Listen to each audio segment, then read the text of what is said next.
ng Bacneng ang pinangungunahan ng ating punong barangay, Honorable Bernabe Bacay.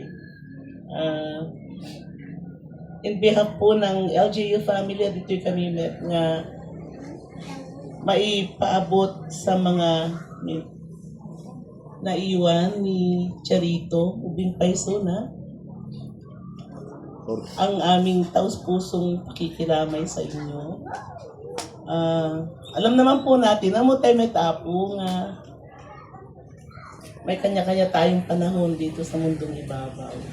At nung malpas tayo, iti mission tayo dito'y awan sa bali nga papanan tayo tubikit ijay kasi napupunan ng Diyos lakit di dito'y rawaw ti daga amu tayo napigsa ti relasyon tayo kini Apo Diyos ket amukmet nga si tayo met amin dito'y ket umati kini Apo Diyos at kami po sa LGU family pinaubot namin ang aming taus-pusong pakikiramay, pakikidalamhati sa pamilya ni Charito and Dagijay clan ti Makay ken Pasio family.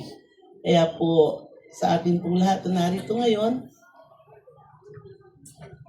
kailangan lamang po na palakasin natin ang ating pananampalataya sa Diyos.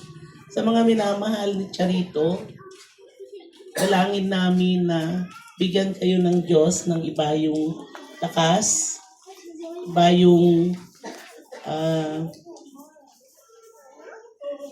katahimikan sa pagpanaw ng isang minamahal. Na harinawa ang Diyos ang magbigay sa inyo ng peace and comfort in your time of grief and sorrow. Narito naman ang mga pamilya, mga kabaranggayan, ang lokal na pamahalaan na handa rin naman pong dumamay sa inyo.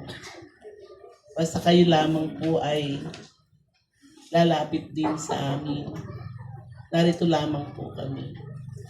Inuulit ko po ang aming taus-pusong pakikiramay sa mga naulila ni Charito. Maraming salamat po.